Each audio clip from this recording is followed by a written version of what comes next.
በአርቲስት ቴዎድሮስ ካሳሁን ቴዲ አፍሮ ጉዳይ ከአንድ ወር በላይ ለተሻገረ ጊዜ በእስር ቤት የነበሩ ወዳጆቹ እንዲሁም ደግሞ የእርሱ ማናጀርና ሌሎችም በሶስት ስራ ላይ ተሳትፎ ያደረጉ ግለሰቦችን በተመለከተ ፍርድ ቤቱ የመጨረሻ የተባለ ውሳኔ አስተላልፏል። ፍርድ ቤቱ ያስተላለፈው ውሳኔ ምን ይሆን? ፍርድ ቤቱ ያስተላለፈው ውሳኔ በተጠርጣሪነት ስም ማረሚያ ቤት ላይ ቆዩት ምን ተስፋና ስጋት ይዞ መጣ? የዛሬ መረጃ ሰዓታችን ይህን ጉዳይ በስፋትና በዝርዝር ይቃኛል። ውድ ቤተሰቦቻችን ይህ ኢትዮ ግሎባል 360 ኒውስ ነው።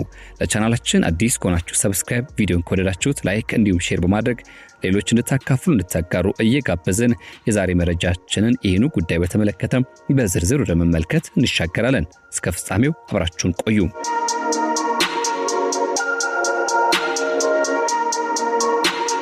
በጣም አጭር ተብሎ በሚጠቀሰው የጊዜ ሰሌዳ ውስጥ ለሙዚቃ ወዳጆች ከደረሰበት ጊዜ አንስቶ ትልቅ የተባለ ስኬትን የተቀዳጀ የሙዚቃ አልበም ነው። 1 2 3 ተብሎ ስድስተኛ ላይ ደረሰው የቴዎድሮስ ካሳሁን ቴዲ አፍሮ ኢትዮሪካ አልበም። ታዲያ ይህ አልበም በአንድ ወር ጊዜ ውስጥ የሰራው ታሪክ ደግሞ የዚህ ሁሉ ነገር ማሳያ ሆኖ እናገኛለን። የኢትዮጵያ ሙዚቃ ንጉስ ተብሎ የሚወደሰው ቴዎድሮስ ካሳሁን ቴዲ አፍሮ ኢትዮሪካ የተሰኘ አልበሙ ከቀናት በፊት ነበር ለህዝብ ጆሮ ከደረሰ 1 ወር ያስቆጠረው። በዚህ በአንድ ወር አጭር ጊዜ ውስጥም አልበሙ ያስመዘገበው ስኬት እጅግ አስገራሚና ለማመን የሚያዳግት ነው። በአልበሙ ውስጥ የተካተቱት ሁሉም 18 የሙዚቃ ስራዎች ተደምረው በአንድ ወር ጊዜ ውስጥ ከ170 ሚሊዮን በላይ እይታዎችን በማግኘት የኦንላይን መድረኩን አነጋጋሪ አድርገውታል። ከአልበሙ ውስጥ ከፍተኛ ተወዳጅነት ያተረፈው ዳስጣል የተሰኘው የሙዚቃ ስራው ደግሞ በአንድ ወር ጊዜ ውስጥ ብቻ ከ27 ሚሊዮን በላይ እይታዎችን ያገኘ ሲሆን ከ14 ሚሊዮን በላይ እይታ ያገኘው ስምምነት ወይም የጉራግኛ ስልት የተሰራው ሙዚቃ ስራ በሁለተኛ ደረጃ ይቀመጣል። ሁሉም በሚባል ደረጃ ከ3 ሚሊዮን እስከ 4 ሚሊዮን ብሎም እስከ 7 እና 8 ሚሊዮን የደረሰ እይታ አግኝቶለታል የቴዎድሮስ ካሳሁን ቴዲ አፍሮ አልበም። ታዲያ ይህ አልበም ለሙዚቃ ወዳጆች ከደረሰበት ጊዜ አንስቶ በተለያየ መልኩ የተለያየ ትርጓሜ የተሰጠው በርካቶችም እንዲነጋገሩበት አድርጓል። ይህም በተመለከተ ከአልበሙ ጋር በተገናኘ የህግ ተጠያቂነት ያስከተለባቸው ጥቂቶች አይደሉም። ይህም ከሚያስታውሱን ጉዳዮች መካከል ለአንድ ወር ያህል መላው የኪነ ጥበብ ማህበረሰብና የሙዚቃ አፍቃሪያን ትኩረትን ስቦ የሰነበተው የታዋቂው ድምፃዊ ቴዎድሮስ ካሳሁን ቴዲ አፍሮ ማናጀሩ ማህሌት ሰለሞንና እንደዚሁም የእርሱ የዘመናት የልብ ጓደኛው የሱፍ ያሲንን ጨምሮ ሌሎች 7 ያክል ግለሰቦች ጉዳይ በፍርድ ቤት እየታየ ቆይቶ ዛሬ አንዳች መቋጫ ያገኘ መስሏል። ፖሊስ ሁከት ማስነሳት፣ በአደንዛዥ እጽና በጦር መሳሪያ ዝውውር በሚሉ ከባድ ወንጀል ጠርጥሯቸዋል በማለት ላለፉት 30 ያክል ቀናት ምርመራ ሲያደርግባቸው ቆይቷል። እነዚህ 7 ግለሰቦች ዛሬ ፍርድ ቤት ቀርበው ውሳኔ ተላልፈዋል። ጉዳዩን በተመለከተ ፖሊስ ያቀረባቸው 3 ያክል የተለያዩ ክሶች ምን ያህል ጠንካራ ነበሩ? ፍርድ ቤቱስ ዛሬ በሰጠው አስቸኳይ ትዕዛዝ ምን አለ የሚለውን በጥቂቱ እናነሳለን።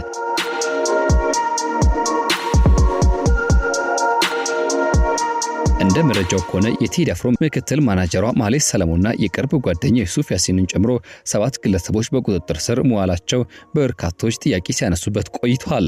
በፍርድ ቤት ጉዳያቸው እየታየ ባለበት ወቅትም በዛሬው ዕለት የተሰጠው ውሳኔ ደግሞ አንዳች ተስፋን የሰጠ መስሏል። እነዚህ 7 ግለሰቦች በቁጥጥር ስር የዋሉት በድንገተኛ ሁኔታ ሲሆን እስራቸው ከተሰማበት ዕለት ጀምሮ በማህበራዊ ሚዲያ ላይ የተለያዩ ግምቶች፣ ትንታኔዎች ሲሰነዘሩ ቆይቷል።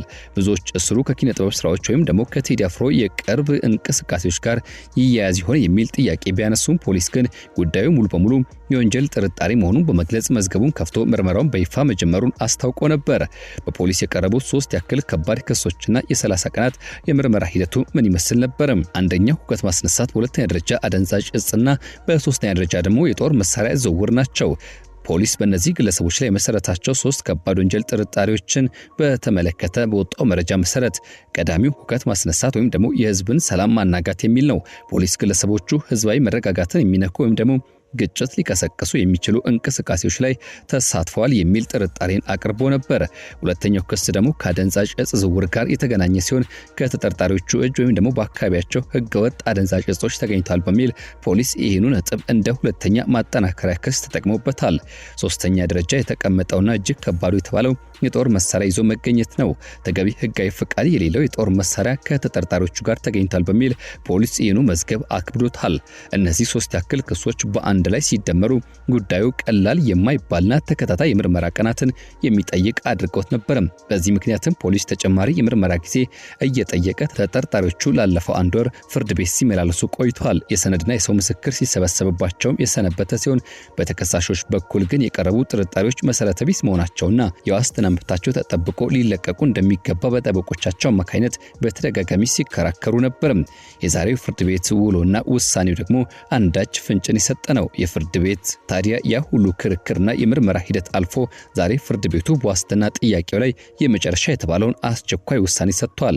ፍርድ ቤቱ የግራ ቀኙን ክርክር ማለትም የፖሊስና የምርመራ ውጤት እንዲሁም የተከሳሾችን የዋስትና መብት ጥያቄ በጥንቃቄ የመረመረ ሲሆን ፖሊስ ምርመራዬን አልጨረስኩም፣ ተከሳሾች በዋስ ቢወጡ ምስክር ሊያጠፉብኝ ወይም ደግሞ ምርመራዬ ሊያስተጓጉሉብኝ ይችላሉ በሚል ስጋት ቢያቀርብም ፍርድ ቤቱ ግን የግራ ቀኙን ክርክር ከተመለከተና ካገናዘበ በኋላ የቴዲ አፍሮ ምክትል ማናጀር መሐሌት ሰለሞንና እንደዚሁም የቅርብ ጓደኛው የሱፍ ያሲንን ጨምሮ በቁጥጥር ስር ውለው የነበሩት ሰባቱም ግለሰቦች ፍርድ ቤቱ በወሰነው ውሳኔ መሰረት የዋስትና መብታቸው ተከብሮ እንዲለቀቁና ጉዳያቸውን በውጭ ሆነው እንዲከታተሉ ውሳኔ አስተላልፏል። ታዲያ ይህ መልካም ዜና በርካቶችን አስደስቷል።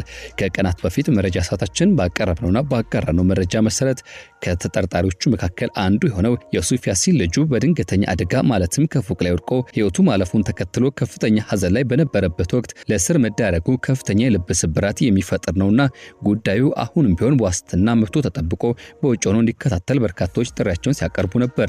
ይህን ጥሪ ካቀረቡ ግለሰቦች መካከል ደግሞ የእርሱ የበኩር ልጅ ሆኖና ኑሮም በአገር አሜሪካ ያደረገው ማሊክ የተባለው ልጁ ይህኑ ጥያቄ ማንሳት ወዳጅነት ወንጀል አይደለም፣ ወላጅ አባቴ ፍትህ ይሻል፣ ለፍትህ ስትሉ ድምጽ አሰሙ ሲል ጥሪ አቀርቦ እንደነበር እናስታውሳለን። ውድ ቤተሰቦቻችን የዛሬ መረጃ ሰዓታችንን እዚህ ጋር እንቋጫለን። ይህ ኢትዮ ግሎባል 360 ኒውስ ነው። ለቻናላችን አዲስ ከሆናችሁ ሰብስክራይብ፣ ቪዲዮን ከወደዳችሁት ደግሞ ላይክ፣ ሼር በማድረግ ሌሎች እንድታካፍሉ እንድታጋሩ በአክብሮት ጋበዝን። የዛሬን በዚህ አጠናቀቅን። በያላችሁበት ደግሞ ጥሩ መልካም ጊዜ ተመኘን።